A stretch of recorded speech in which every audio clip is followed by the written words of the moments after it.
तू समरथ वडा मेरी मत थोरी राम। पालह अकृत घना पूरन दृष्ट तेरी राम। अगाध बोध अपार करते मोह नीच कछु न जाना। रतन त्याग संग्रहन कौड़ी पशु नीच याना। त्याग चलती महाचंचल दोख कर कर जोरी। नानक शरण समरथ स्वामी पैज राखो मोरी। त्याग चलती महाचंचल दोख कर कर जोरी। नानक शरण समरथ स्वामी पैज राखो मोरी। सत्कार योग सत्संग योग। वाहिगुरु जी का खालसा वाहिगुरु जी की फतेह। आज हम राग बिहागड़ा में जो बाणियां आई हैं उन पर विचार साझे करेंगे। हमने नित्यनेम की बाणियों के बाद श्री राग, राग माझ, राग गौड़ी, राग आसा, राग गुजरी, राग देव गंधारी में जो बाणियां आई हैं उन पर विचार साझे किए हैं। इसके बाद जो राग आया है राग बिहागड़ा, ये राग बिरह का राग है और गुरु ग्रंथ साहब जी में 537 अंग से 556 अंग पर शोभायमान है। 20 अंगों पर बिहागड़ा राग में बाणियां आई हैं। इस राग को रात में 9 से 12 बजे गाने का विधान है। इसे बिलावल राग का थाट माना जाता था, लेकिन मध्यम और तीव्र गति की शुरुआत इस राग में कर देने के कारण इसे अब कल्याण ठाट का राग माना जा रहा है। ये औड़व जाति का राग है। औड़व अर्थात 3 प्रकार के जातियां राग की मानी गई हैं। औड़व, शाड़व और संपूर्ण जाति, ये 3 प्रकार हैं। जिस राग में 5 स्वरों का उपयोग होता है उसे औड़व जाति का राग कहा जाता है, और जिस राग में 6 स्वरों का उपयोग होता है उसे शाड़व जाति का माना जाता है, और जिस राग में सभी स्वरों का सा रे गा मा पा धा नी सा सभी स्वरों का उपयोग होता है उसे संपूर्ण जाति का राग माना जाता है। इसका वादी गंधार और संवादी निषाद है। इस राग में जो उलाहने दिए जाते हैं उसको मुख्यतः विषय बनाकर गाया जाता है। आमतौर पर बिहागड़ा राग में ख्याल, तराना और ध्रुपद गाए जाते हैं। ये संगीत से संबंधित जानकारी है। संगीतकार इनका उपयोग अपने गायन में करते हैं। इस बाणी में 2 चौपदे हैं। एक गुरु अर्जन देव जी महाराज जी का और एक श्री गुरु तेग बहादुर साहब जी महाराज जी का है। इसके अलावा 15 छंत हैं। 6 छंत श्री गुरु रामदास जी महाराज जी के और 9 छंत श्री गुरु अर्जन देव जी महाराज जी के हैं। 3 गुरुओं की बाणी इस राग में आई है। एक बार गुरु रामदास जी की इस वाणी में आई है। सो इस प्रकार संक्षिप्त वाणियां 20 अंगों पर राग विहागड़ा में आई है। आइए सबसे पहले शब्द जो आए हैं उन पर विचार करते हैं। इसके बाद छंतों पर विचार साझे करेंगे और अंत में वार में जो शब्द आए हैं उन पर विचार करेंगे। शब्द जो आए हैं 2, एक अर्जन देव जी महाराज जी का है और दूसरा गुरु तेग बहादुर साहब जी महाराज जी का है। अर्जन देव महाराज जी के जो ये शब्द है उसमें पंक्तियां कुछ इस प्रकार आई हैं। दूतन संगरिया भुयंगन बसरिया अनेक उपरिया, तो मैं हर हर करिया तो सुख सहजरिया। इन पंक्तियों में गुरु अर्जन देव जी महाराज फरमा रहे हैं कि मैं ये संसार में देखता हूं कि कामादिक वैरियों का जो संग होता है, जो कामादिक मनख होते हैं, उनका संग ऐसा है जैसे सांपों के साथ रहना, अत्यंत कठिन और बहुत ही खतरनाक। दूतन संगरिया भुयंगन बसरिया, कामादिक वैरियों के संग गुजारना ऐसा है जैसे सांपों के संग रहना। अनेक उपरिया, ऐसा करने से अनेक मनुष्यों का जीवन बर्बाद हुआ है, नाश हुआ है। इसीलिए तो मैं हर हर करिया तो सख तो सुख उपरज तो सुख सहजरिया, तो मैं हर हर करिया तो मैं सुख सहजरिया। महाराज कहते हैं कि इसीलिए मैं परमात्मा हरि का हमेशा सिमरन करता रहा हूं। ऐसा सिमरन करने से मुझे आत्मिक अडोलता मिली है और सुखानंद की प्राप्ति हुई है। तो मैं हर हर करिया तो सुख सहजरिया, सुख की प्राप्ति, सुखानंद की प्राप्ति मुझे हुई है ऐसा करने मात्र से। पंक्तियां एक बार फिर।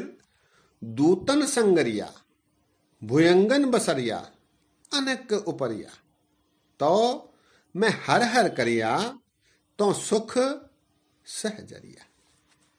इस प्रकार के विचार इन पंक्तियों में एक शब्द में गुरु अर्जन देव जी महाराज राग विहागड़ा में दे रहे हैं। अगला शब्द श्री गुरु तेग बहादुर साहब जी का। इसमें महाराज उपदेश देते हैं, हर की गति नहीं को जाने,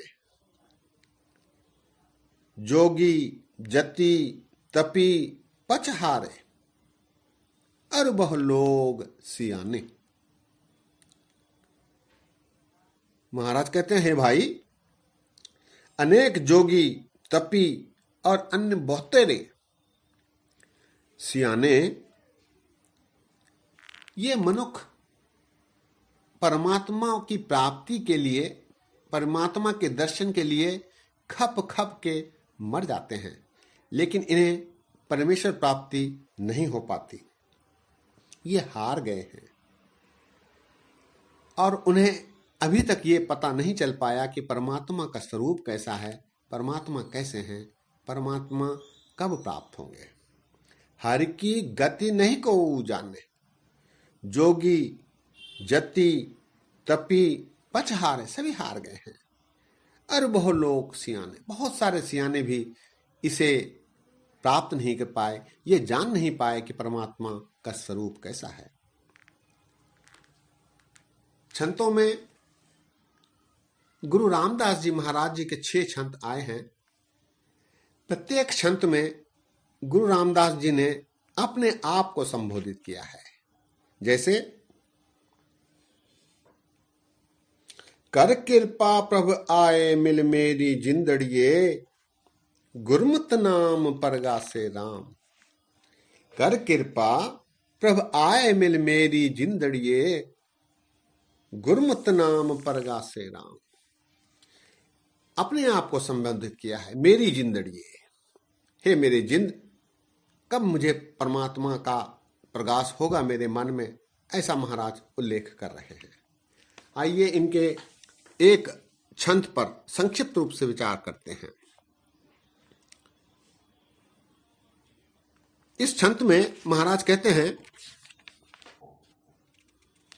सारसना धन धन है मेरी जिंदड़िए, गुण गावे हर प्रभ केरे राम। त्रे श्रवण भले शोभनीक है मेरी जिंदड़िए, हर कीर्तन सुने हर तेरे राम। सो शीस भला पवित्र पावन है मेरी जिंदड़िए, जो जाए लगे गुर पैरे राम। गुर विट्टो नानक वारिया मेरी जिंदड़िए, जिन हर हर नाम चितेरे राम।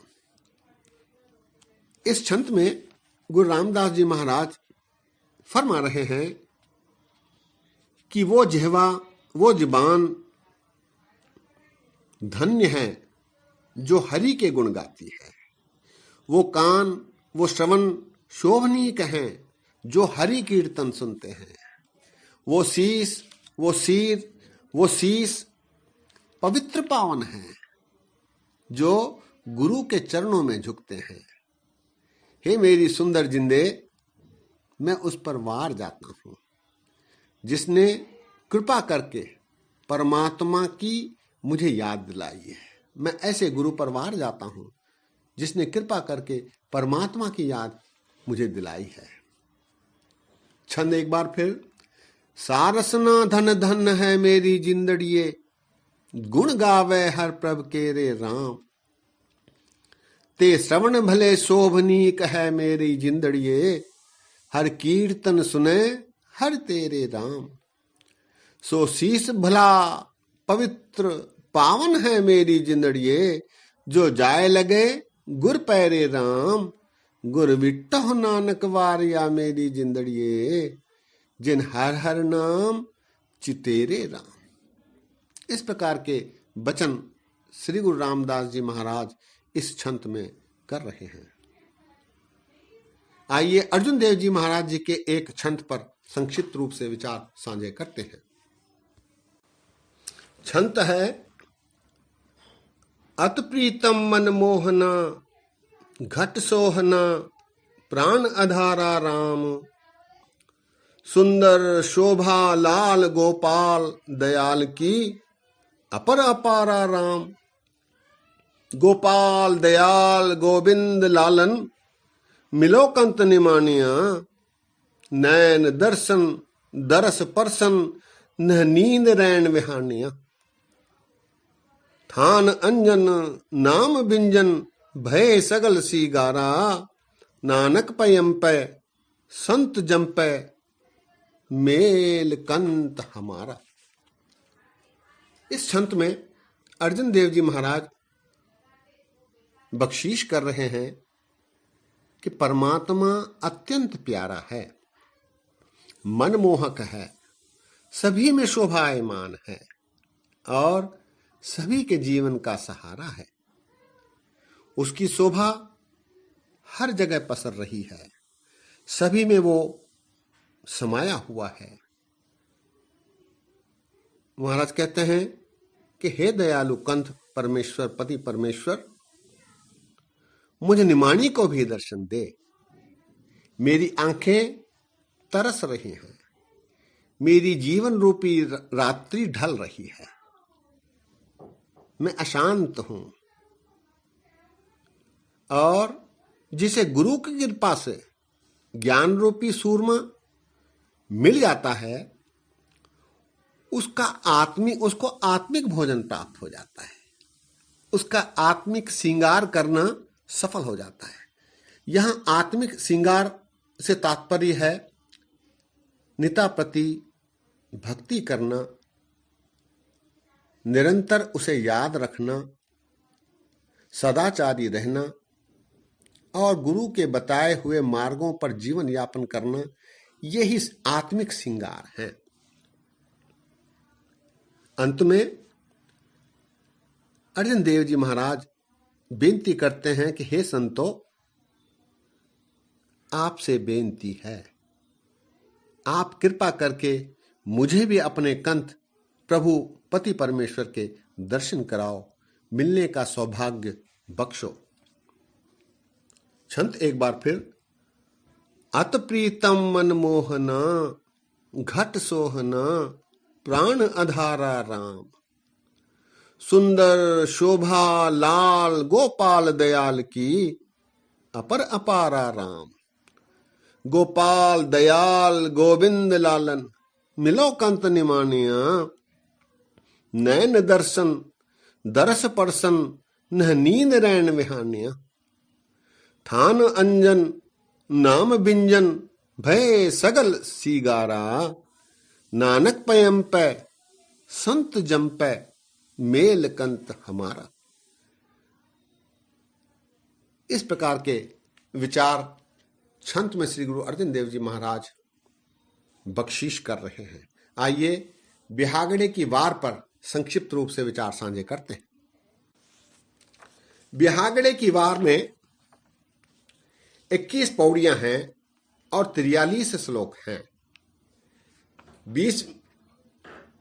12वीं पौड़ी के पहले 2 के स्थान पर 3 श्लोक हैं जो कि भाई मर्दाना के हैं। भाई मर्दाना के 3 श्लोकों में से एक श्लोक पर हमने गुरु घर के निकटवर्तियों की वाणियों पर विचार करते समय विचार साझे किए हैं। इन 43 श्लोकों में एक श्लोक कबीरदास जी का है और 2 श्लोक रामदास जी के हैं। अर्जुन देव जी के भी 2 श्लोक हैं और शेष श्लोक श्री अमरदास जी महाराज जी के हैं जो कि 33 हैं। श्लोक 2 से 11 तुक वाले हैं। इस प्रकार वाणी की रचना है।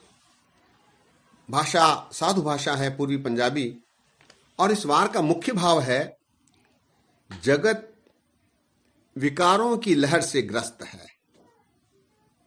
केवल परमात्मा की सिफत सलाह करके ही इन विकारों से बचा जा सकता है। पूजा, शास्त्रार्थ, वनवास, तीर्थ, इनसे विकारों की मुक्ति नहीं होगी। विकारों से बचने के लिए सदगुरु सच्चे पातशाह महाराज की सच्ची सिफत सलाह करना ही सर्वश्रेष्ठ है। परमात्मा की बरकत से, परमात्मा के सिमरन की बरकत से मनुष्य के अंदर की हीन भावना भी दूर होती है और वो इन विकारों से बच जाता है। ऐसे विचार इस वार के हैं। आइए इस वार में जो वाणियां आई हैं उन पर संक्षिप्त रूप से विचार साझे करते हैं।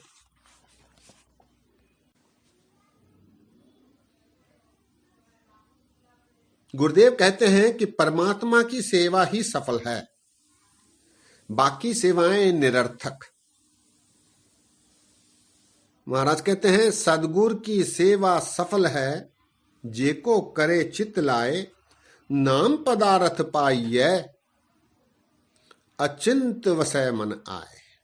सदगुरु की सेवा सफल है, जेको करे चित लाए, नाम पदारथ पाइये, अचिंत वसय मन आए। गुरु महाराज कहते हैं कि कर्म कांड, मोह माया, ये सारे संबंध, सांसारिक संबंध मुक्ति नहीं दिला सकते।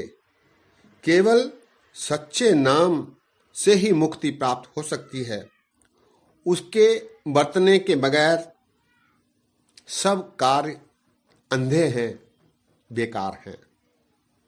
महाराज कहते हैं कर्म धर्म सब बंधना, पाप पुण्य संबंध, ममता मोह सुबंधना, पुत्र कलत्र सो धंध, जह देखा तह जेवरी, माया का संबंध, नानक सच्चे नाम बिन वर्तन वर्तै अंध। नानक सच्चे नाम बिन वर्तन वर्तै अंध।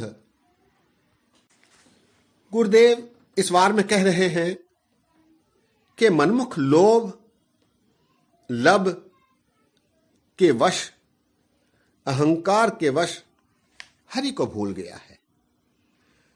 सांसारिक झगड़ों में फंसकर वो हरि को विसर गया है। महाराज कहते हैं मनमुख मूल भुलायन विच लब लोभ अहंकार, झगड़ा कर दिया अंदिन गुदरे शब्द न करे विचार। मनमुख भूलो मूल भुलायन विच लब लोभ अहंकार, झगड़ा कर दिया अंदिन गुदरे शब्द न करे विचार। इस वार में कबीरदास जी का एक श्लोक आया है। साथ ही गुरु अमरदास जी महाराज ने एक और श्लोक रखा है जिसमें कबीरदास जी के दोहे को और खुलासे के रूप में प्रस्तुत किया गया है। दोनों श्लोक प्रस्तुत हैं। मरता मरता जगमुआ मर भी न जाने कोय, ऐसी मरनी जे मरे बहुर न मरना होय। मरता मरता जगमुआ मर भी न जाने कोय, ऐसी मरनी जो मरे बहुर न मरना होय। इसका और थोड़ा सा खुलासा गुरु अमरदास जी महाराज ने इस श्लोक में किया है। क्या जाना कि वह मरहेंगे कैसा मरना होए, जेकर साहब मनोहन बीसरे ता सहला मरना होए। मरने ते सब जग डरे, जीविया लोड़े सब कोय, गुर प्रसादी जीवित मरे हुक्म बूझे सोए। नानक ऐसी मरनी जो मरे ता सद ही जीवन होए। गुरु अमरदास जी का इस श्लोक एक बार फिर, क्योंकि शब्द काफी सरल हैं, इसके खुलासे की आवश्यकता नहीं। क्या जाना कि वह मरहेंगे कैसा मरना होए, जेकर साहब मनोहन वीसरे ता सहला मरना होए। सहला अर्थात आसान। मरने ते सब जग डरे, जीविया लोड़े सब कोय, सभी जीवित रहना चाहते हैं। गुर प्रसादी जीवित मरे हुक्म बूझे सोए। गुर प्रसाद को मानते हुए जो जिंदा ही मरने के लिए हमेशा सन्नद्ध रहता है, हुक्म को मानता है, वही मनुष्य मरने के लिए सन्नद्ध रहता है। अंतिम पंक्ति में अमरदास जी फरमा रहे हैं, नानक ऐसी मरनी जो मरे ता सद ही जीवन होए। ऐसी मरने के लिए जो तैयार रहता है वो जीता ही मरने के लिए सन्नद्ध हो जाता है। अंत में गुरु अर्जन देव जी महाराज एक शब्द में फरमाते हैं कि राम राम बोलने मात्र से परमात्मा प्राप्ति नहीं हो सकती। गुरु के प्रसाद से सच्चे सुच होवे ता सच पाइए वाले सिद्धांत पर चलकर ही मनुष्य परमात्मा प्राप्ति, मोक्ष प्राप्ति, निर्वाण प्राप्त कर सकता है। शब्द है, राम राम करता जग फिरे, राम न पाया जाए, अगम अगोचर अत वड्डा, अतुल न तुल्या जाए, कीमत किने न पाया, किते न लाया जाए, गुर के सबद इन बेधिया, इन बिध वसिया मन आए। गुर के सबद इन बेधिया, इन बिध वसिया मन आए। तो इस प्रकार के विचार तीन गुरुओं ने राग बिहागड़ा में प्रस्तुत किए हैं। सत्संगियों, हम बार बार ये शब्द दोहराते हैं कि मनुष्य को सहज होना चाहिए, सुच होवे ता सच पाइए, सुच्चा होना चाहिए, सच्चे मन से ईश्वर की आराधना करनी चाहिए, गुरु के बताए मार्ग पर चलकर अपनी जीवन को सफल करना, मोक्ष प्राप्ति करना, आवागमन मिटाना, ऐसे विचार हम बार बार करते रहे हैं।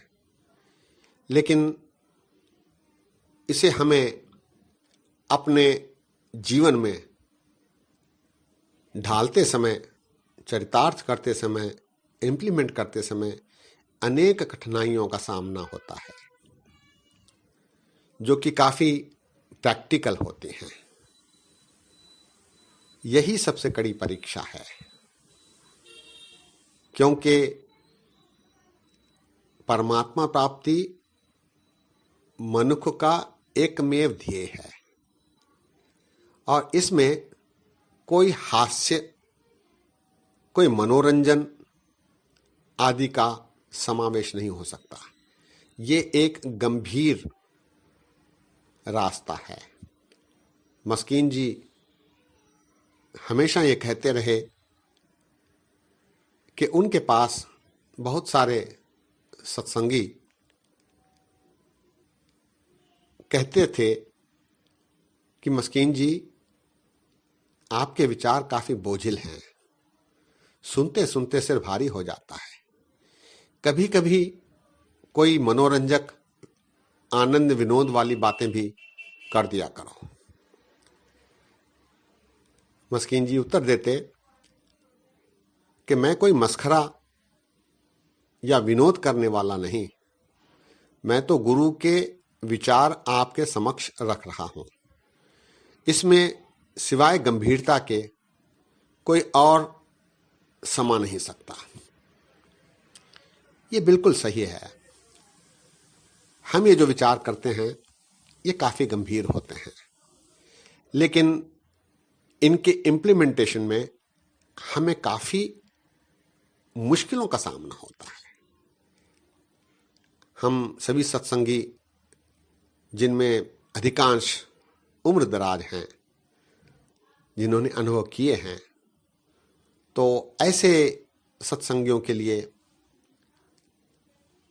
इस प्रकार के प्रयोग परमात्मा प्राप्ति के लिए सुच होवे ता सच पाइए वाले पथ पर चलने में थोड़ी सी सरलता हो जाती है, क्योंकि हमने वो अनुभव किए होते हैं जिनके रिजल्ट, जिनके नतीजों से हम वाकिफ रहते हैं। लेकिन एक बात बिल्कुल सच है कि ऐसा करते समय हमें एक छोटी सफलता मिलती है तो अनेक हारों का मुख देखना पड़ता है। अनेक बार अपनी निंदा, अपनी आलोचना और अन्य प्रकार के आर्थिक, फाइनेंशियल दुख, तकलीफें झेलनी पड़ती हैं। लगभग 10 वर्षों तक मस्कीन जी ने अकेले ही अपने सारे मुकदमे लड़े थे। ऐसे समय में जो उनके चरणों को छोड़ते नहीं थे, ऐसे करोड़पति उन्हें अपने घर के सामने आने तक भी नहीं दिया करते थे। तो ऐसी अवस्था, ऐसी मुश्किलें हम सबको जरूर आएंगी, लेकिन उससे निराश होने की जरूरत नहीं। ये सहज मार्ग हमें कब मिलेगा, कौन से जन्म में मिलेगा, ये ईश्वर ही जाने। हमारा प्रयत्न केवल इतना होना चाहिए कि हम कोशिश करते रहें और परमात्मा से, गुरुओं से यही आवेदन करें, निवेदन करें, प्रार्थना करें, जोदड़ी करें कि हमें शक्ति दे, ताकि हम आपके बताए हुए उपदेशों पर चलने की कोशिश कर सकें। जन्म कितने होंगे, कहाँ होंगे, कैसे होंगे, ये तो ईश्वर ही जाने, लेकिन हमें प्रयत्न करते रहना चाहिए और सफलता परमात्मा पर छोड़ देनी चाहिए, क्योंकि बार बार दास सुख होवे तां सुच होवे तां सच पाइए वाली पंक्ति दोहराता है, सहज मार्ग की बात करता है। ये मार्ग बहुत कठिन रहता है। आइए प्रयत्नशील रहें। अगली बार राग वढ़ांस पर विचार करेंगे, इसमें आई वाणियों पर विचार करेंगे। विचार करते समय सिमरन के संबंध में 4-5 वाक्य आप जिसे दास साझे करना चाहता है। वढ़हंस राग पर विचार करते समय सिमरन पर 5-6 वाक्य साझे किए जाएंगे। दास के इतने वचन परवान करो। होइयां भूला चुकां दी क्षमा बख्शो। फतेह गजाओ। वाहिगुरु जी का खालसा, वाहिगुरु जी की फतेह।